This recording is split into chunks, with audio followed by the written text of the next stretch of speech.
हमें रामचरितमानस क्यों सुननी चाहिए, इसके बारे में कुछ कारण प्रस्तुत करता हूँ। जब अकबर का समय था, उससे पहले भी लगातार 500-600 सालों से हमारे ऊपर आक्रमण हो रहे थे। मुगल और इस्लामिक कल्चर ने हमारा समस्त सब कुछ नष्ट कर दिया था। वेद, पुराण, शास्त्र, बहुत सारे धर्म ग्रंथ, महाभारत के न जाने कितने हजार श्लोक, ब्राह्मणों को काट डाला। जो भी धर्म की बात करता, जो अपने आप को हिंदू घोषित करता, उसको मार डाला। मेरठ जिले के आसपास बॉर्डर पर एक गांव है दोराला। वहाँ एक लड़की थी।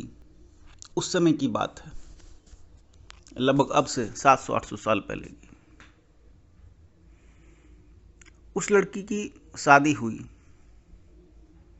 और वहाँ ये प्रथा बना रखी थी इस्लामिक सूबेदारों ने, जिस भी हिंदू लड़की की शादी होगी उसकी सुहागरात वहाँ का सूबेदार, जो मुसलमान सूबेदार होगा, वो पहले सुहागरात मनाएगा और उसके बाद वो अपने पति के साथ रहेगी।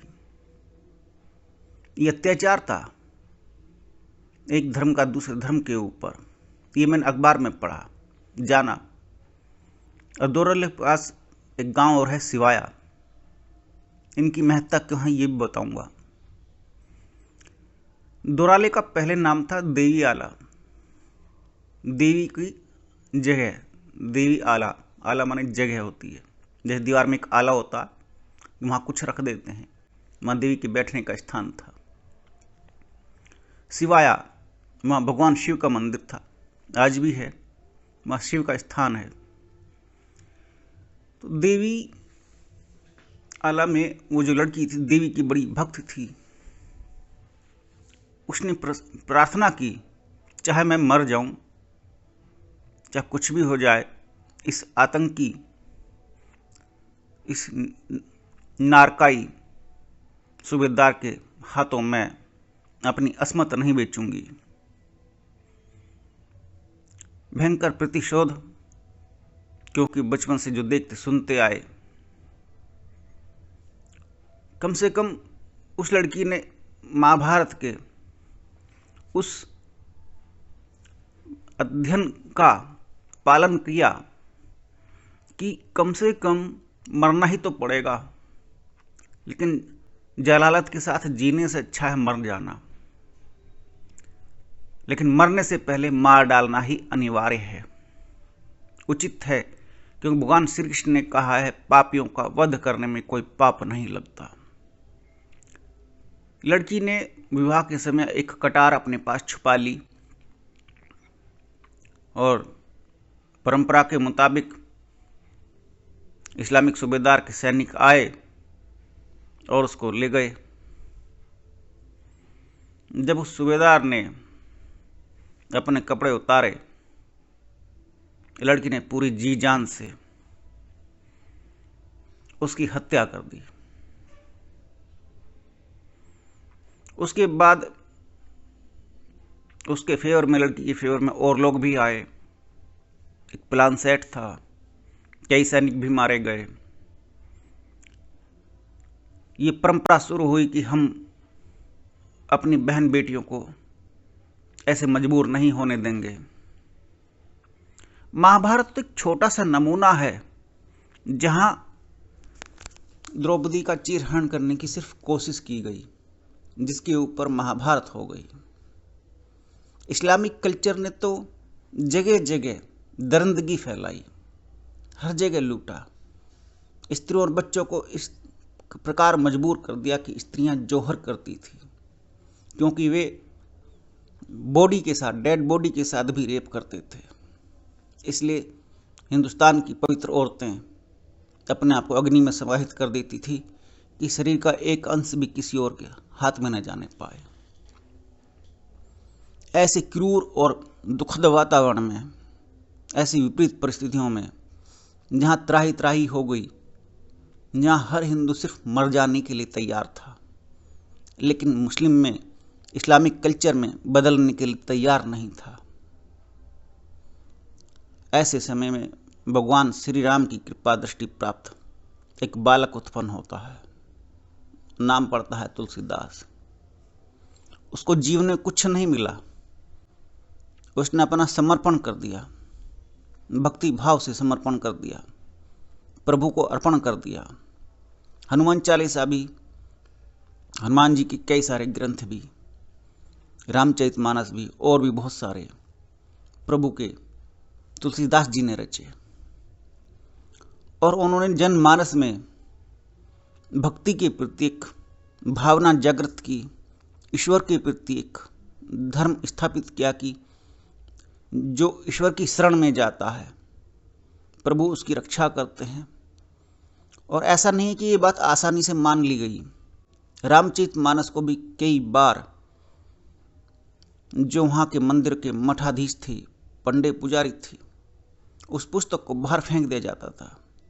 कई अलग अलग मंदिरों में ये प्रकरण चला। तुलसीदास को देश निकाला मिला, मोहल्ले से, गलियों से बाहर फेंक दिया गया, गंगा घाट पर रहने को मजबूर, जो मिल गया खा लिया, लेकिन भक्ति नहीं छोड़ी।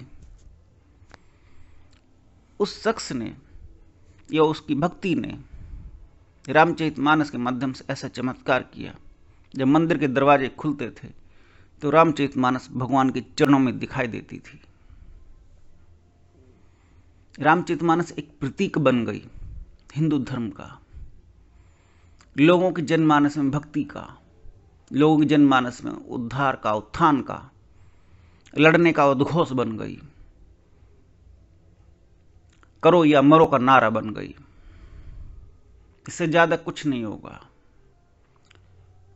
तो रामचरितमानस इसलिए भी सुननी चाहिए कि हमारे जीवन में, हमारे संस्कारों में जहाँ कहीं कोई कमी वर्तमान में आई है उसकी पूर्ति रामचरितमानस में से हो जाती है। क्योंकि आज लूट खसोट का जो माहौल है, भाई भाई की हत्या कर देता है केवल इस बात के लिए कि उसका धन मुझको मिल जाए। रामचरितमानस में चारों भाइयों ने अपना अपना सब कुछ त्याग कर दिया। और रामचरितमानस की पंक्ति बहुत शानदार है।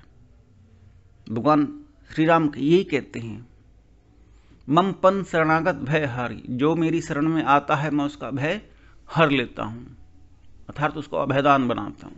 अर्थात इतना बलशाली, इतना शक्तिशाली हो जाता है, उसके सामने शत्रु नहीं टिकते।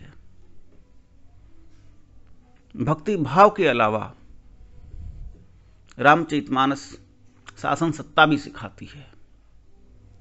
वो ये भी कहती है, भय बिना होई न प्रीति। जब तक शासन सत्ता का, अर्थात किसी घर के मुखिया का कोई डर नहीं होता, तब तक प्रीति नहीं होती है। अनुशासन से जीवन, या बिना अनुशासन के परिवार नहीं चल पाता। भय जरूरी है। और आज के मर्द नपुंसक जैसे हो गए हैं, घर की औरतों के आगे दबे पड़े हैं, घर की स्त्रियां भी उच्च श्रृंखल हो गई। ये रामचरितमानस में अब से 550 साल पहले लिख दिया। और आप देख सकते हैं उसमें लिखा है कि आने वाले समय में हिंदू धर्म की स्त्रियां ऐसी हो जाएंगी जैसे जो विधवा होंगी वो सुहागन की तरह रहेंगी, और जो सुहागन होंगी वो विधवा की तरह रहेंगी, ऐसा श्रृंगार करेंगी। ऐसी बहुत सारी न जाने अनगिनत भविष्यवाणियां, ऐसी अद्भुत सत्य बातें तुलसीदास जी ने रामचरितमानस के माध्यम से आम जनमानस को कही। ये तो मैंने बहुत छोटा सा 1-2 पंक्ति कही कि कम से कम अपने अंदर सुधार करने के लिए, सेल्फ इंप्रूवमेंट करने के लिए ही रामचरितमानस को सुनना चाहिए। आज तक जब से रामचरितमानस उत्पन्न हुई, उसके बाद से रामचरितमानस आप केवल राम कथाओं में सुनते हैं, साधु संतों के मुख से सुन लेते हैं, लेकिन उसकी एक एक पंक्ति का अर्थ कहीं नहीं सुन पाते, समझ पाते। मैं इसको भगवान शिव की प्रेरणा से ही व्याख्यायित कर पाता हूँ। और वर्तमान में लोगों को ये भी मालूम नहीं है कि वो जो लोग भाषा बोलते हैं उसमें 80-90% तो शब्द अरबिक और फारसी के, उर्दू के हैं। उसके अलावा इंग्लिश बोलते हैं। हिंदी भाषा तो कहीं दिखाई ही नहीं देती। हमारी भाषा तक को नष्ट कर दिया गया था मुगलों के द्वारा। हमारी अपनी संस्कृति अवधी और ब्रज भाषा रही, लिपि तक खत्म हो गई थी। बाद में लिपि अर्थात लिखा कैसे जाए भाषा को।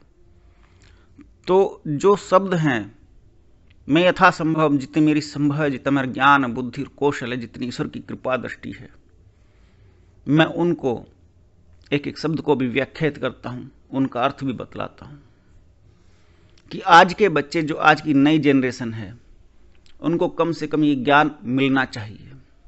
और आप सबसे अनुरोध है, जितना संभव हो सके उतना इसका ज़्यादा प्रचार प्रसार भी करें, क्योंकि अब से पहले कहीं कोई ऐसी व्याख्या आपको सुनने को नहीं मिली होगी। और मैं भी केवल भगवान शिव की भक्ति के माध्यम से ही कर पाता हूँ। मेरा अपना कोई अस्तित्व नहीं, कोई बल नहीं, सब कुछ ईश्वर की कृपा दृष्टि है।